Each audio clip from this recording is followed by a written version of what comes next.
Hi everyone, welcome to YouTube channel black diamond. तो आज मैं फिर से आप लोगों के लिए एक वैकेंसी से रिलेटेड वीडियो लेके आया हूँ। तो वीडियो को मैं स्टार्ट करूँ उससे पहले मैं जितने भी लोग अभी वीडियो को देख रहे हैं उन सभी से गुजारिश करना चाहूँगा, अगर आपने अभी तक हमारे चैनल को सब्सक्राइब नहीं किया है तो चैनल को सब्सक्राइब करके बेल आइकन को जरूर प्रेस कीजिएगा, ताकि जब भी मैं वीडियो डालूँ नोटिफिकेशन सबसे पहले आप तक पहुँचे। और जो पहली बार इस वीडियो को देख रहे हैं, चाहे वो माइनिंग सेक्टर में करियर बनाना चाहते हो, किसी भी डिसिप्लिन के हो, या पावर सेक्टर में करियर बनाना चाहते हो, इलेक्ट्रिकल हो, इलेक्ट्रॉनिक्स हो, सिविल हो, कंप्यूटर साइंस हो, बीएससी हो, एमटेक हो, बीटेक हो, 10th हो, 12 हो, आईटीआई हो, कोई भी आपका स्ट्रीम रहा हो, अगर आप चाहते हैं कि माइनिंग वाला जितनी भी कंपनी है उसमें आप करियर बनाए, उसमें फॉर्म भरे, वैकेंसी निकले, पता नहीं चल पाता। बहुत सारी ऐसी कंपनी है जो वैकेंसी निकालती है और लोगों को पता ही नहीं चल पाता है और वो फॉर्म ही नहीं भर पाते हैं। तो ऐसे वैकेंसी से अपडेट रहने के लिए ज़रूर सब्सक्राइब कीजिएगा चैनल को। चलिए आगे बढ़ते हैं। तो आज का जो वैकेंसी है, जैसे कि अभी मैं लगातार वैकेंसी वाली वीडियो लेके आया हूँ आपके पास, तो आज का जो वैकेंसी है वो कि पावर ग्रिड के द्वारा निकाला गया है। मतलब पावर ग्रिड बेसिकली भारत का एक महारत्न कंपनी है, पब्लिक सेक्टर इंटरप्राइजेस की कंपनी है, और एक महारत्न कंपनी के बारे में बहुत से लोगों को नहीं पता है। तो ये स्ट्रेंज वाली बात है, बट कोई नहीं, अगर आप वीडियो को देख रहे हैं तो आज पता चल जाएगा आपको। तो ये power grid basically power corporation वाली एक कंपनी है। ये मिनिस्ट्री ऑफ आपका पावर गवर्नमेंट ऑफ इंडिया के अंदर में आती है। इसका काम है पावर को ट्रांसमिट करना। ये लार्जेस्ट ट्रांसमिशन यूटिलिटीज़ है पूरा दुनिया में। और भारत का अगर बात करें तो एनटीपीसी है, बट पूरा दुनिया में अगर बात करें, पूरा वर्ल्ड में बात करें, तो ये टॉप पे आता है। तो ये भारत के लिए प्राउड वाली बात भी है। और ये कंपनी पूरा वर्ल्ड में सबसे ज़्यादा बिजली का ट्रांसपोर्ट करती है, ट्रांसमिशन कहती है। तो इसमें बोला गया है कि कुछ कोऑर्डिनेशन, प्लानिंग, सुपरविजन, कंट्रोल के लिए कुछ ज़रूरत है, कुछ लोगों का ज़रूरत है। पावर ऑप का बात करेंगे तो total 1,72,876 76 circuit kilometre transmitter line से, इसका मतलब दुनिया का सबसे बड़ा नेटवर्क आप कह सकते हैं। इसका टेलीकॉम सेक्टर भी ये ऑपरेट करती है, और पावर भी आपका ऑपरेट करती है, ट्रांसमिशन वगैरह। तो इसके बारे में आप चाहे तो पढ़ सकते हैं, बाकी मैं इसको स्किप करता हूँ, आगे बढ़ता हूँ। इसमें जो वैकेंसी निकाला गया है वो निकाला गया है इंजीनियर ट्रेनी का। इंजीनियर ट्रेनी कौन कौन से डिसिप्लिन का निकाला है मैं पहले ही स्पष्ट कर देता हूँ आपको।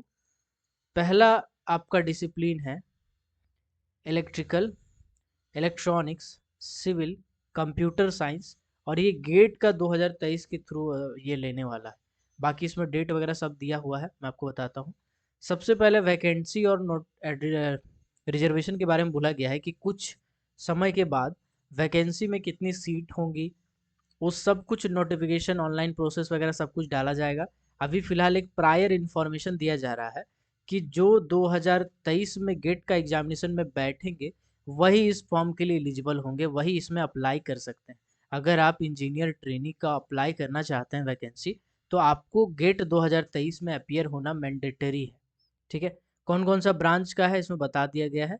एक तो आपका इलेक्ट्रिकल का निकाला जाएगा, इलेक्ट्रॉनिक्स का, सिविल का, कंप्यूटर साइंस का। ये चारों ब्रांच का अलग अलग वैकेंसी निकाला जाएगा, कुछ अलग अलग सीटें होंगी इसमें। एज बोला गया, अपर एज लिमिट 28 साल है। 28 साल आपका 31/12/2022 को जोड़ा जाएगा। और इसमें आपका अपर एज रिलैक्सेशन जो है वो सेंट्रल गवर्नमेंट का लागू होता है। यानी ओबीसी कैटेगरी से हैं तो 3 साल, SC ST हैं तो 5 साल आपका एज रिलैक्सेशन, अपर एज रिलैक्सेशन दिया जाएगा। कोर्स में बात करें तो आप या तो बीई किए हो, बैचलर ऑफ इंजीनियरिंग, बीटेक किए हो, bachelor of technology, BSc engineering किए हो यानी bachelor of science in engineering. इनमें से कोई भी ब्रांच में, इलेक्ट्रिकल हो, इलेक्ट्रिकल पावर हो, इलेक्ट्रिकल एंड इलेक्ट्रॉनिक्स हो, पावर सिस्टम इंजीनियरिंग हो, पावर इंजीनियरिंग हो, इसमें अगर आप किए हुए हैं तो आप अप्लाई कर सकते हैं इलेक्ट्रिकल डिसिप्लिन और सिविल डिसिप्लिन के अंडर में। कंप्यूटर साइंस वाला देखिए, इलेक्ट्रिकल का बताया कौन कौन अप्लाई कर सकते हैं, इलेक्ट्रॉनिक वाला बताया कौन कौन अप्लाई कर सकते हैं, सिविल वाला बताया, कंप्यूटर साइंस वाला बताया। इसमें कुछ कुछ क्राइटेरिया रखा गया है कि मिनिमम 60% होना चाहिए आपका, 60% आपका होना चाहिए। आपका जो क्वालिफाइंग मार्क्स होगा, टोटल जोड़ जाड़ के जो एवरेज निकाला जाता है फाइनल ईयर सबको जोड़ के, वो आपका 60% मार्क्स होना चाहिए, तभी आप इस फॉर्म के लिए अप्लाई कर सकते हैं। बट आपका अगर CGPA वाला स्कीम है, पॉइंट दिया जाता है CGPA वाला, तो 7 से 8 CGPA के बीच आपका होना चाहिए। उससे ज़्यादा हो तो बेहतर हो, लेकिन 7 से 8 मिनिमम आपका होना चाहिए। जनरल इन्फॉर्मेशन आपका उसी टाइम दिखा जाएगा। इसमें जो फिजिकली हैंडीकैप्ड वाले हैं वो भी अप्लाई कर सकते हैं, पीडब्ल्यूडी वाला कैंडिडेट है वो भी अप्लाई कर सकते हैं। इसमें कुछ एब्रीवेशंस दिए गई हैं जो आप देख के समझ सकते हैं। डेफ है वो अप्लाई कर सकते हैं, हार्ड ऑफ हियरिंग वाले, वन आर्म वाले, वन लेग वाले, बोथ लेग वाले, ऐसे अप्लाई कर सकते हैं। इंजीनियर ट्रेनिंग का पूरा अलग अलग दिखा है स्पेसिफिकेशन, कुछ एब्रीवेशन है उसको आपको देख लेना चाहिए अगर आप उस कैटेगरी में हैं। तो बाकी हम आगे बढ़ते हैं।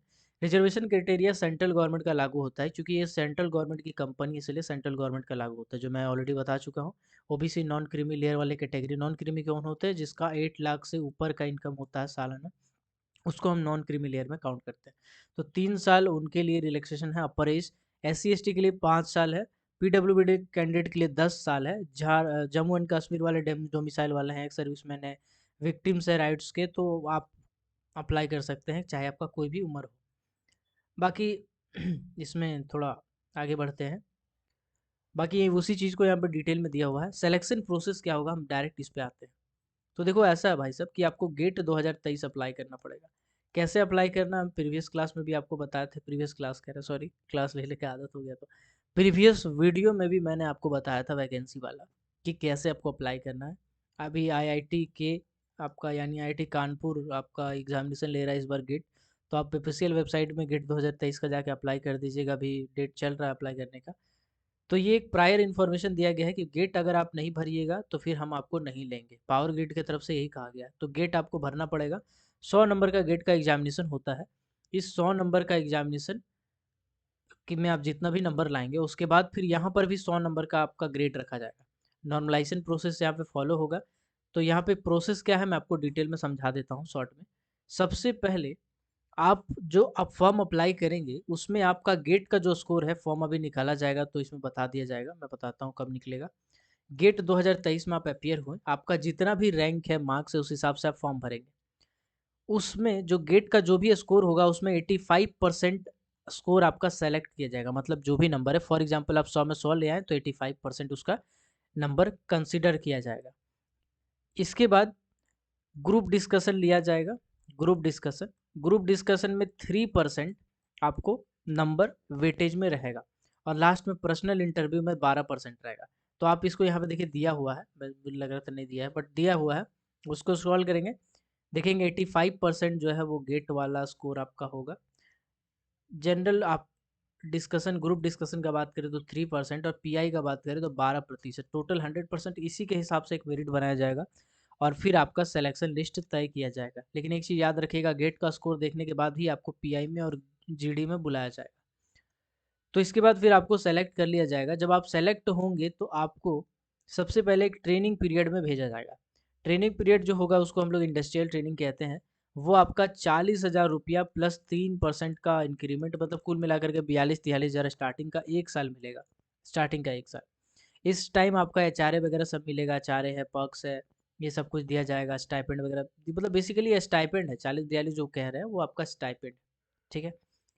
जब आप सक्सेसफुल हो जाएंगे, ट्रेनिंग 1 साल का पूरा हो जाएगा आपका, उसके बाद आपका जो सैलरी होगा वो 50,000 से लेकर के 3% इंक्रीमेंट 1,60,000 होगा आईडीए। और इसमें सारे पर्क्स जोड़े जाएंगे, ठीक है। उसमें तो सिर्फ एचआरए दे रहा था और बेसिक चीज़ें दी जा रही थी, यहाँ पे आपका बहुत चीज़ बढ़ जाएगा, जैसे बेसिक पे दिया जाएगा, कंपनसेशन पैकेज दिया जाएगा, डियरनेस अलाउंस, महंगाई भत्ता दिया जाएगा, perquisites out and allowances as per cafeteria approach, यानी कैंटीन का खर्चा, जो खाने पीने का खर्चा वो दिया जाएगा, है ना। प्रोग्राम रिलेटेड, परफॉर्मेंस रिलेटेड पे, जिसको पीआरपी बोलते हैं, जो अधिकारी लोग होते हैं उनको पीआरपी दिया जाएगा, जैसा उसका कोयलेरी का प्रोडक्शन होता है उस हिसाब से कुछ अलाउंस बनता है जो आपके खाते में जुड़ेगा। कंपनी लीज्ड एकोमोडेशन, अगर कंपनी के पास क्वार्टर है या फिर लीज में लिया हुआ घर द्वार है तो आपको दिया जाएगा। अगर ये नहीं मिलता तो फिर आपको एचआरए दिया जाएगा, हाउस रेंट अलाउंस दिया जाएगा। Reimbursement of monthly convenience and expenditure दिया जाएगा कुल मिला करके। और मोबाइल फैसिलिटी रिमर्समेंट, मतलब कुल मिलाकर के मोबाइल रिचार्ज करने का, लैपटॉप का फैसिलिटी, पीएफ दिया जाएगा, ग्रेजुइटी दिया जाएगा, पेंशन दिया जाएगा, लीव दिया जाएगा। इसमें सीएल होगा, ईएल होगा, सीडीआर होगा, बहुत सारे टाइप का है। ग्रुप इंश्योरेंस होगा, पर्सनल इंश्योरेंस होगा। इतना कुछ आपको दिया जाएगा, मतलब सेंट्रल गवर्नमेंट में जो हद से हद हो सकता था वो चीज़ आपको दे दिया गया है। इसीलिए इसको महारत्न कंपनी कहते हैं। आपको अगर नहीं पता तो बताते, जितने भी पावर सेक्टर माइनिंग वाली कंपनीज होती है उसको 3 कैटेगरी में बांटा जाता है। पहला होता है महारत्न, दूसरा होता है मिनी रत्न, और तीसरा होता है नवरत्न। ये 3 कैटेगरी होते हैं जिसमें से महारत्न वाला बड़ा होता है। टोटल कोका-कोला के शायद 11 या 12 अभी महारत्न कंपनी है पूरे भारत में। मणिरत्न कंपनी की बात करें तो उसमें आपका लिस्ट में भी 36-37 के आसपास है और नवरत्न तो बहुत ज़्यादा है। तो इसमें जो महारत्न वाली कंपनी आती है वो टॉप की कंपनी आती है सेंट्रल गवर्नमेंट की कंपनी में से। और उसमें बहुत अच्छा पैसा, compensation package, labour law compensation, workman compensation act सब कुछ लागू होता है, जिसके चलते आपको पैसा कौड़ी बहुत बढ़िया तगड़ा मिलता है। तो उसके बाद यहाँ पे एक और चीज़ बोला गया है कि सर्विस बॉन्ड एग्रीमेंट आपको एक बनाना पड़ेगा। सर्विस बॉन्ड एग्रीमेंट में यही बोला जाएगा कि एक बार आपने ट्रेनिंग खत्म कर दिया है, ट्रेनिंग पीरियड को, उसके बाद कम से कम 3 साल तक आप कंपनी को सर्व करेंगे। अगर उससे पहले छोड़ना चाहते हो तो 5 लाख रुपए का बॉन्ड साइन करेंगे। 5 लाख अगर SC/ST सॉरी जनरल OBC है और EWS और SC/ST वाले, PWD वाले हैं, तो 2.5 लाख आपको पैसा भरना पड़ेगा, बॉन्ड बनाना पड़ेगा। हालाँकि अगर 5 लाख का बॉन्ड है तो सिर्फ 5 लाख खर्चा नहीं होता, ज़्यादा खर्चा होता है। मान के चलिए 5.5 के आसपास खर्चा होगा, 5.5 लाख के आसपास। 50,000 आपका दौड़ा-दौड़ी, कोर्ट, वकील, जज साहब सब मतलब खर्चा हो जाता है। तो मुझे नहीं लगता कि कोई जाने वाला है। अगर एक महारत्न कंपनी मिलता है आपको जॉब में, तो आपको छोड़ के जाना वाजिब लगता नहीं है, बाकी आपकी अपनी मर्ज़ी। देखिए गेट 2023 में आप कैसे अपीयर हो सकते हैं, ये गेट का ऑफ़िशियल वेबसाइट है, आप चाहे तो उसमें क्लिक कर सकते हैं, नहीं तो मैनुअली टाइप कर सकते हैं gate.iitgate.ac.in ऐसे करके टाइप कर सकते हैं। इसके बाद ऑनलाइन जो प्रोसेस है वो आपका हो चुका है स्टार्ट। आप इसमें जाके अप्लाई कर सकते हैं, ठीक है। बाकी इसमें बोला गया है कि पावर ग्रिड भी अपना एप्लीकेशन ओपन करेगा और एप्लीकेशन जब ओपन करेगा 16 जनवरी से 18 फरवरी तक। तो आपको डेट याद रखना पड़ेगा, ये कब आपको पता नहीं चलेगा। देखिए बड़ा कम महीना भर का टाइम दिया है आपको, तो आपको इसी टाइम अप्लाई करना पड़ेगा। टेंटेटिव डेट एक है, बता दिया गया है कंपनी के द्वारा कि हम एक टेंटेटिव जो है इस टाइप का वैकेंसी इस टाइम निकालेंगे, तो आपको उसी टाइम रजिस्टर कर लेना है अपने आप, ठीक है। अपना गेट का एप्लीकेशन नंबर वगैरह सब कुछ दे देना है, बाकी आपका चेक करके वही आपको शॉर्ट लिस्ट कर लेगा। 500 रुपया पैसा लगेगा, है ना, नॉन रिफंडेबल टाइप का है, ठीक है। जिसमें आपको SC/ST OBC और PWD एक्स सर्विस में इन सबको पैसा नहीं लगेगा। बाकी जो जनरल कैटेगरी है SC/ST मतलब OBC और जनरल वाले हैं उसको 500 रुपये पैसा लगेगा। तो बाकी इसमें कुछ टर्म्स एंड कंडीशन लिखा हुआ है कि ओनली इंडियन अप्लाई कर सकते हैं, CGP SGP मतलब कुल मिलाकर के वही सब लिखा है। बाकी आप इसमें प्रोसेस दिया हुआ है कैसे अप्लाई करना है। देखिए पूरा प्रोसेस बता दिया गया है। गेट का यहाँ पे आपका ऑनलाइन एप्लीकेशन का पूरा डेट वेट दिया है और यहाँ पे पावर ग्रिड वाला दिया है। तो पावर ग्रिड वाला का देख लीजिए आप, 16 जनवरी से एप्लीकेशन होगा, लास्ट 18 फरवरी तक होगा। और गेट वाला भी ऑलरेडी चल रहा है 30 अगस्त से 30 सितंबर तक। आप अप्लाई नहीं किए तो जाके ज़रूर कीजिएगा, बिना गेट का आपका बहुत प्रॉब्लम होने वाला है, इसलिए गेट ज़रूर भरिएगा। एक्सटेंडेड क्लोजिंग डेट जो है वो गेट का 7 अक्टूबर तक है, लेट फीस लगा के। तो फिलहाल अभी आपके पास 30 तारीख तक मान के चलिए डेट है, तो बिना पैसा का भर सकते हैं। आई होप आपको ये वीडियो अच्छे से समझ में आ गया होगा। अगर कोई डाउट है तो आप कमेंट सेक्शन में कमेंट करके कह सकते हो। और फिर से एक रिक्वेस्ट, अगर आप कोई भी ब्रांच से हो, इलेक्ट्रिकल हो, मैकेनिकल हो, सिविल हो, बीटेक वाले हो, BSc वाले हो, ITI हो, 10th हो, डिप्लोमा हो, 12 हो, कोई भी हो, आप इस चैनल को ज़रूर सब्सक्राइब कीजिएगा। क्योंकि माइनिंग सेक्टर में, पावर सेक्टर में बहुत सारी वैकेंसीज आती है जो आप लोगों को पता नहीं चल पाता है। ज़्यादातर लड़का SSC, रेलवे सब के पीछे दौड़ता है, तो बाकी चीज़ों के बारे में, माइनिंग सेक्टर के बारे में अक्सर पता नहीं चल पाता है। मेरा चैनल पे जाके एक बार विजिट कीजिए, देखिए कि कौन कौन से टाइप के वीडियो डाले गए हैं। आप खुद हमारे चैनल को सब्सक्राइब कर लीजिएगा, मुझे इस पर भरोसा है। तो मिलता है अगले किसी वीडियो में, तब तक के लिए keep watching, keep supporting, till then, जय हिंद।